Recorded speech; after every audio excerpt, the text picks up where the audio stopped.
Hello दोस्तों, alpha facts की एक और वीडियो में और काफी इंटरेस्टिंग वीडियो में आपका बहुत बहुत स्वागत है। आज मैं आपसे एक ऐसे एनिमल के बारे में बात करने वाला हूँ जिसे हम सब बचपन से कार्टून्स और मूवीज में देखते आ रहे हैं और इन्हें हम काफी खतरनाक समझते हैं, इसीलिए हम इनका सामना करना नहीं चाहते। पर एक्चुअल में ये उतने खतरनाक भी नहीं थे। आज से करोड़ों साल पहले धरती पर इन्हीं का राज था, लेकिन फिर एक बड़ा सा मीटियोर आया और बूम, उसने सब कुछ खत्म कर दिया और इनका उसी तरह से धरती से सफाया कर दिया जिस तरह हम अपनी प्लेट से फास्ट फूड का सफाया कर देते हैं। तो आज हम डायनासोर के बारे में जानेंगे और साथ ही मैं आपको ये भी बताऊंगा कि कैसे आप उन्हें रियल लाइफ में देख सकते हैं। एक्चुअल में आप उन्हें रियल लाइफ में रोज देखते भी हैं, पर आपको ये नहीं पता कि आप जिस जीव को देख रहे हैं वो एक्चुअल में डायनासोर है। तो दोस्तों, मैं मोहम्मद काशिफ, आप देख रहे हैं अल्फा फैक्ट्स। आइए चलते हैं काफी एडवेंचरस सफर पर और जानते हैं 35 रैंडम और इंटरेस्टिंग फैक्ट्स डायनासोर के बारे में। नंबर 35, डायनासोर जिस वक्त इस प्लेनेट पर राज करते थे वो टाइम आज से 25 करोड़ साल पहले से लेकर 6.5 करोड़ साल पहले तक का था। नंबर 34, साइंटिस्ट इस टाइम को मेसोजोइक एरा कहते हैं। इसे उन्होंने 3 पार्ट में डिवाइड भी किया है, ट्रायसिक, जुरासिक और क्रेटाशियस। क्रेटा कार वाला नहीं, डायनासोर वाला, क्रेटाशियस। लेकिन हम सिंपली इन्हें एज ऑफ डायनासोर भी कह सकते हैं क्योंकि ये डायनासोर का ही वक्त था जब डायनासोर का अंत धरती पर हुआ, यानी कि मीटियोर के टकराने से डायनासोर पूरी तरह से प्लेनेट से खत्म हो गए तो बहुत से जीव बच गए। तो क्या डायनासोर भी बच पाए, मतलब उनका कोई वंशज इस धरती पर बचा या नहीं बचा? तो जी हाँ, डायनासोर भी पूरी तरह से धरती से खत्म नहीं हुए, बल्कि इनके कुछ वंशज आज भी हमारे प्लेनेट पर रहते हैं और इनके क्लोजेस्ट रिलेटिव हैं बर्ड्स। जी हाँ, बर्ड्स ही मॉडर्न डे डायनासोर हैं। आप इन्हें रोज देखते होंगे, पर ये आपने शायद न सोचा हो कि ये असल में डायनासोर के ग्रुप के ही जीव हैं। बर्ड्स डायनासोर के एक ग्रुप थेरोपॉड्स के वंशज हैं, वो भी डायरेक्ट वंशज हैं। इसीलिए इन्हें मॉडर्न डे डायनासोर कहा जा सकता है। जब मीटियोर ने अर्थ को हिट किया तो किसी तरह से ये बच गई होंगी। तो भाइयों, बर्ड्स की थोड़ा रिस्पेक्ट किया करो, मतलब इनके पूर्वज इस प्लेनेट पर राज किया करते थे जहाँ आज हम रहते हैं, तो इनकी कुछ रिस्पेक्ट तो बनती है। अब बात कीजिए बर्ड में डायनासोर का क्लोजेस्ट रिलेटिव कौन है। तो बर्ड में सबसे करीबी जो डायनासोर का है वो है हमारा चिकन। जी हाँ, वही चिकन जो आज किचन में राज करता है। कुछ वक्त पहले, यानी कि कुछ करोड़ साल पहले, उसका राज डायनासोर के रूप में इस प्लेनेट पर हुआ करता था। नंबर 32, तो क्या बर्ड्स के अलावा डायनासोर का कोई और वंशज इस प्लेनेट पर नहीं पाया जाता? नहीं, अगर हम गौर से देखें तो हमें डायनासोर के कुछ और भी रिश्तेदार इस प्लेनेट पर जंगलों में राज करते हुए दिखेंगे, पर एक्चुअल में वो बर्ड्स के जितने डायनासोर के करीबी नहीं हैं। लेकिन हाँ, कहीं ना कहीं वो डायनासोर के रिलेटिव जरूर हैं। ये एनिमल्स हैं हमारे क्रोकोडाइल, लिजर्ड, स्नेक और हाँ, टर्टल भी। लेकिन डायनासोर के जितना करीबी रिश्तेदार बर्ड्स हैं उतना ये नहीं है। पर हाँ, क्रोकोडाइल और डायनासोर दोनों के पूर्वज एक थे जिनका नाम था अर्चोसोरस। इसका मतलब ये कि डायनासोर और क्रोकोडाइल असल में चचेरे भाई हैं, इसीलिए क्रोकोडाइल इतने ज्यादा खतरनाक और एग्रेसिव होते हैं। नंबर 31, डायनासोर वर्ड कहाँ से आया? तो डायनासोर एक ग्रीक वर्ड है जिसमें डायनोस का मतलब होता है भयानक और सोरस का मतलब होता है छिपकली, यानी कि भयानक छिपकली। तो जी हाँ, डायनासोर भयानक छिपकली तो है ही। फैक्ट नंबर 30, डायनासोर अपने कुछ वंशज को मैकडोनल्ड के लिए छोड़कर आज से तकरीबन 6.5 करोड़ साल पहले धरती से लुप्त हो गए थे, क्योंकि उनके पास वो टेक्नोलॉजी तो थी नहीं जो उन्हें नासा की तरफ बताती कि 10 किलोमीटर चौड़ा एस्टेरॉयड काफी तेजी से धरती की तरफ बढ़ रहा है। वैसे अब नासा बता तो देती है, पर रोक तो अब भी नहीं सकती। तो वो 10 किलोमीटर चौड़ा एस्टेरॉयड धरती से आकर मैक्सिको के तट पर टकराया था और इससे जो क्रेटर बना वो 177 किलोमीटर चौड़ा काफी बड़ा क्रेटर बना था। इस क्रेटर की खोज 1970s के लास्ट में हुई। इसका नाम चिक्सेलब क्रेटर रखा गया है। फैक्ट नंबर 29, हालांकि कुछ थ्योरिस्ट का मानना है कि डायनासोर एक मीटियोर के टकराने से नहीं बल्कि एक भयानक ज्वालामुखी विस्फोट से खत्म हुए थे। फैक्ट नंबर 28, पर अगर हम माने कि डायनासोर एक एस्टेरॉयड के टकराने से खत्म हुए थे तो उस 10 किलोमीटर चौड़े एस्टेरॉयड की रफ्तार थी 57,600 किलोमीटर पर आवर। और ये एस्टेरॉयड जब धरती से टकराया तो उससे जो एनर्जी निकली थी वो एनर्जी हिरोशिमा पर गिराए गए एटॉमिक बम से 1 अरब यानी 1 बिलियन टाइम्स ज्यादा पावरफुल थी। सोचिए, 1 बिलियन टाइम्स ज्यादा पावरफुल एटॉमिक बम इससे हमारे पूरे प्लेनेट का इकोसिस्टम तहस नहस हो गया था और लगभग 75% एनिमल और प्लांट स्पीसीज पूरी तरह से खत्म हो गई थी। केवल 25% जीव बचे जो काफी सख्त थे, जैसे कि हमारे क्रोकोडाइल। इनका खाना लेकिन बदल गया, पहले ये डायनासोर खाया करते थे और अब कभी कभी शेरों का भी शिकार कर लेते हैं। काफी ज्यादा डेयरिंग एनिमल्स हैं। फैक्ट नंबर 27, पैलेंटोलॉजिस्ट ने फॉसिल्स को ढूंढ ढूंढ कर अब तक लगभग 1000 नॉन एवियन डायनासोर की प्रजातियों का पता लगा लिया है, पर उनका मानना है कि अब भी बहुत से डायनासोर की प्रजातियों का ढूंढा जाना बाकी है। फैक्ट नंबर 26, मैंने पिछले फैक्ट में बोला नॉन एवियन डायनासोर। ये क्या होता है? नॉन एवियन यानी ना उड़ने वाले डायनासोर, क्योंकि उड़ने वाले बहुत से डायनासोर तो लुप्त भी नहीं हुए और उनकी आज लगभग 10,000 प्रजातियां पूरे प्लेनेट पर पाई जाती हैं और इन्हें आप काफी ज्यादा देखते भी हैं। फैक्ट नंबर 25, क्योंकि इंसान हजारों सालों से कुछ न कुछ खोदते हुए आ रहे हैं, इसीलिए इंसानों को डायनासोर की हड्डियां हजारों सालों से मिलती आ रही हैं। इसीलिए चाइना के लोग इन हड्डियों को देखकर समझते थे कि ये असल में डायनासोर नहीं बल्कि ड्रैगन की हड्डियां हैं। फैक्ट नंबर 24, चाइना की लैंग्वेज मैंडेरिन में डायनासोर को अब भी कॉन्ग लॉन्ग कहा जाता है। किम जोंग नहीं, कॉन्ग लॉन्ग। इसका मतलब होता है भयानक ड्रैगन, यानी ये लोग अब भी इसे कहीं ना कहीं ड्रैगन समझते हैं। फैक्ट नंबर 23, चाइना के लोग सब कुछ खाते हैं, मतलब कोई भी एनिमल उन्हें मिल जाए वो उसे खाना पसंद करते हैं, वो चाहे कोई एनिमल हो या फिर कोई कीड़ा। तो अगर डायनासोर पाया जाता तो क्या वो उसे भी खाते? पाया जाता तो अलग की बात है। डायनासोर की हड्डियों का ये लोग आज भी सूप बनाकर पीते हैं। जी हाँ, ये लोग केवल चमगादड़ का सूप नहीं पीते बल्कि डायनासोर की हड्डियों का सूप भी पीते हैं, उन्हें खाते भी हैं और डायनासोर की हड्डियों का ये दवा के रूप में भी इस्तेमाल करते हैं, क्योंकि बीजिंग के आसपास के गाँव के लोग अब भी इसे ड्रैगन की हड्डियां ही समझते हैं और उनका मानना है कि इनमें कुछ पावर्स होती हैं जो आपकी बीमारी को ठीक कर सकती हैं और हाँ, आपकी भूख को भी मिटा सकती हैं। मतलब इन लोगों ने डायनासोर को भी नहीं छोड़ा, ये उसे भी खाते हैं। ओ भाई मारो मुझे, मारो मुझे, मारो। Fact number 22, पेगोमास्टेक्स। ये एक तरह के डायनासोर थे जो हमारे आज के पैरट और पॉर्क्यूपाइन के क्लोजेस्ट रिलेटिव हैं। इनके पैरट की तरह की बीक भी होती थी और पूरी बॉडी पर बड़े बड़े बाल होते थे। हालांकि ये डायनासोर ज्यादा बड़े नहीं होते थे, बल्कि ये धरती के सबसे छोटे डायनासोर में से एक थे। इनकी लंबाई केवल 2 फीट तक होती थी। फैक्ट नंबर 21, 1993 में आई काफी फेमस मूवी जिसका नाम है जुरासिक पार्क। इस मूवी में डायनासोर्स को दिखाया गया है और इससे डायनासोर के लिए लोगों में क्रेज इतना ज्यादा बढ़ गया कि हर कोई इनके बारे में जानना चाहता था। पर इस मूवी में डायनासोर्स की फुटेज जो दिखाई गई है वो केवल मूवी के पूरे टाइम में 15 मिनट्स ही दिखाई गई है, यानी कि मूवी में 15 मिनट्स डायनासोर को दिखाया गया है और बाकी के टाइम इंसानों को ही दिखाया गया है। पर इस मूवी ने डायनासोर्स को सेलिब्रिटी बना दिया। फैक्ट नंबर 20, एक और अजीब डायनासोर था जिसका नाम था सूजोसोरस।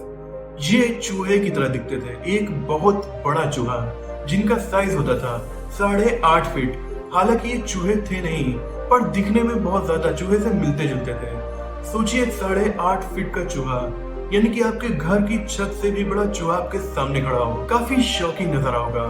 फैक्ट नंबर 19, सबसे खतरनाक डायनासोर में से एक, यानी कि टीरेक्स, जिसका पूरा नाम है टिरानोसोरस रेक्स।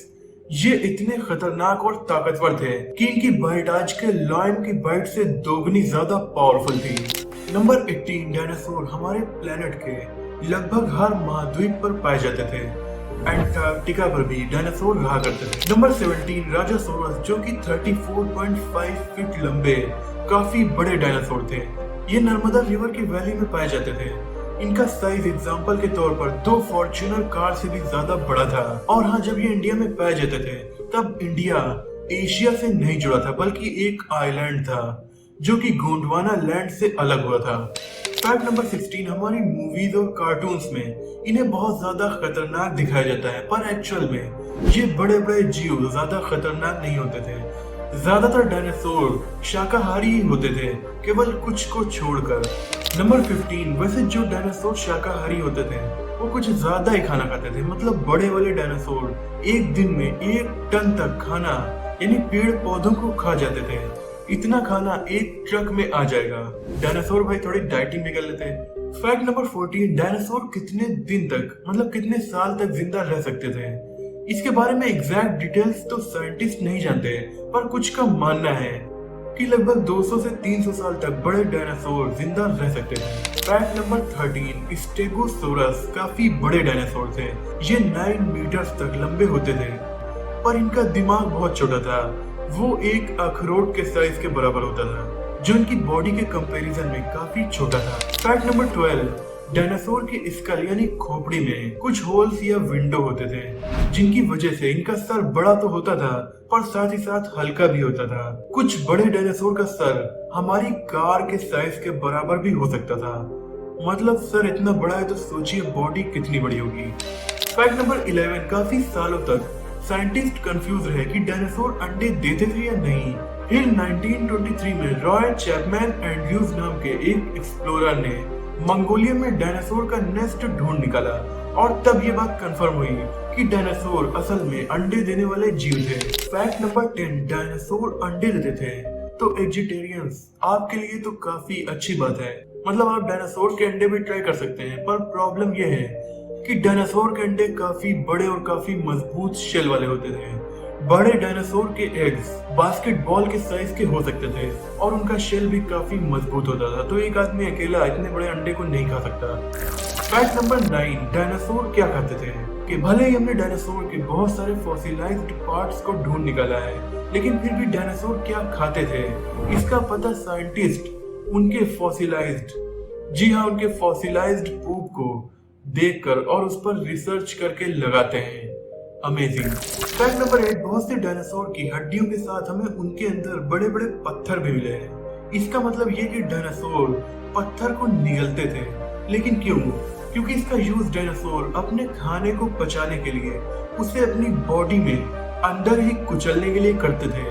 ये काफी अजीब आदत डायनासोर की थी जो आज भी नहीं गई।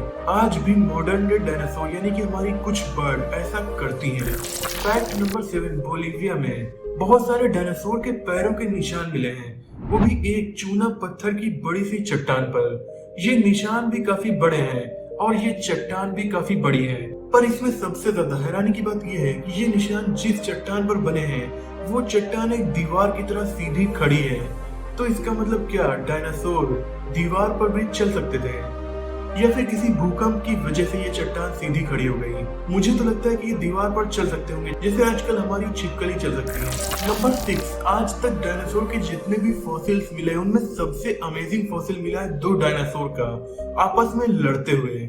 इसमें एक प्रोटोसेराटॉप्स एक वेलोसिरैप्टर से अपनी जान बचाने की कोशिश कर रहा है, और इनकी उसी लड़ाई के वक्त इन पर बड़ा सा रेत का टीला गिर गया, जिसमें ये हमेशा के लिए दफन हो गए। और आज इनके फॉसिल हमें लड़ते हुए मिले हैं, और ये काफी अमेजिंग फॉसिल थे। नंबर 5, क्वेट्ज़लकोआटलस डायनासोर के टाइम पाए जाने वाले रेप्टाइल्स थे। हालांकि ये डायनासोर नहीं थे, पर काफी खतरनाक थे।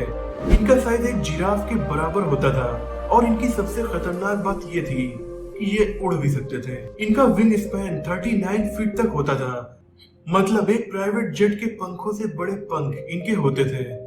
तो ये काफी खतरनाक उड़ने वाले जीव थे जो डायनासोर के टाइम हमारी धरती पर पाए जाते थे। फैक्ट नंबर 4, क्योंकि हमने डायनासोर को अपनी आंखों से तो देखा है नहीं, इसीलिए पैलेंटोलॉजिस्ट से कुछ गलतियां भी कभी कभी हो जाती हैं, और डायनासोर को जैसा हम समझते हैं असल में जरूरी नहीं कि ये वैसे ही दिखते हो। जैसे कि एक बार एक पैलेंटोलॉजिस्ट ने इग्वानोडोन्स के पंजे के नाखून को उसकी नाक के ऊपर लगा दिया था, और 40 साल तक लोग ये समझते रहे कि ये डायनासोर इस तरह के दिखते थे। उसी तरह एक और पैलेंटोलॉजिस्ट ने एक डायनासोर एलास्मोसोरस के सर को उसकी पूंछ के ऊपर लगा दिया था, और लोग उसे उसी तरह समझते थे। तो ये मुमकिन है कि जिन डायनासोर्स को आज हम जैसा समझते हैं जरूरी नहीं कि हम उन्हें वैसा हमेशा समझें। हो सकता है कोई नई डिस्कवरी इनके बारे में कोई नए राज खोल दे। फैक्ट नंबर 3, वैसे तो ज्यादातर डायनासोर शाकाहारी ही होते थे, लेकिन कुछ डायनासोर जैसे कि टिरानोसोरस रेक्स, यूटारैप्टर, वेलोसिरैप्टर और ट्रूडोन जैसे कुछ डायनासोर काफी इंटेलिजेंट, काफी फुर्तीले होने के साथ साथ मांसाहारी भी होते थे, और ये इतने खतरनाक थे कि दुनिया के सबसे बड़े डायनासोर में से एक यानी कि अर्जेंटिनोसोरस, जो कि 115 फीट लंबे होते थे। ये छोटे डायनासोर उसका भी शिकार कर लिया करते थे। फैक्ट नंबर 2, अब बात करते हैं ट्रोडॉन की। ये बेहद खतरनाक डायनासोर थे। इनका साइज ज्यादा बड़ा नहीं था, ये केवल 4.5 फीट लंबे होते थे, यानी कि आज के इंसानों से भी ये छोटे थे। पर इनका दिमाग काफी बड़ा था और ये काफी इंटेलिजेंट जीव भी थे। इनकी आंखें इस तरह से थी कि ये रात के अंधेरे में भी आसानी से देख सकते थे और रात में भी आसानी से शिकार कर सकते थे। साइंटिस्ट इन्हें सबसे इंटेलिजेंट डायनासोर मानते हैं। नंबर 1, सबसे लंबा शिकारी डायनासोर डायनोसेरस को माना जाता है। ये काफी लंबे होते थे, मतलब 2 फ्लोर की बिल्डिंग के बराबर ये ऊंचे होते थे और खतरनाक शिकारी भी थे। सोचिए 2 फ्लोर की बिल्डिंग के बराबर ऊंचा एक जीव जो कि शिकारी जानवर वो आपके सामने आ जाए तो ये कितना खतरनाक होगा। दोस्तों, आप वीडियो में लास्ट तक बने रहे, इसका मतलब ये कि आपको डायनासोर के बारे में जानना पसंद है, इसीलिए मैं आपको बोनस में एक फैक्ट और बताऊंगा। लेकिन उससे पहले अगर आप इस चैनल पर नए हैं तो इसे सब्सक्राइब करके बेल आइकन को दबा दीजिए, क्योंकि यहाँ पर आपको ऐसी इंटरेस्टिंग वीडियोस देखने को मिलती रहेंगी। और इस वीडियो को लाइक भी कर दीजिएगा। लेटेस्ट अपडेट्स के लिए हमें इंस्टाग्राम पर भी फॉलो कर सकते हैं। तो बोनस फैक्ट है, जुरासिक पार्क मूवी सीरीज में ये दिखाया गया था कि कैसे डायनासोर के फॉसिलाइज्ड डीएनए का यूज करके उनके क्लोन को बना लिया गया था। पर theoretically Jurassic park real life में पॉसिबल नहीं है, क्योंकि 6.5 करोड़ साल तक डीएनए सही सलामत नहीं रह सकता। भले ही उसे कितनी ही अच्छी कंडीशंस मिल जाए, पर फिर भी डीएनए जल्दी टूट सकता है। इसीलिए रियल वर्ल्ड में डायनासोर का क्लोन बनाना पॉसिबल नहीं है। दोस्तों, आज की वीडियो में इतना ही। मुझे उम्मीद है कि डायनासोर के बारे में ये अमेजिंग फैक्ट्स जानकर आपको मजा जरूर आया होगा। अगर आपको ये वीडियो पसंद आई हो तो इसे लाइक और शेयर करके चैनल को सब्सक्राइब जरूर कर लीजिए। मिलते हैं अगली वीडियो में, तब तक के लिए अपना और अपनों का, साथ ही साथ इन डायनासोर के वंशज का भी ख्याल रखिए।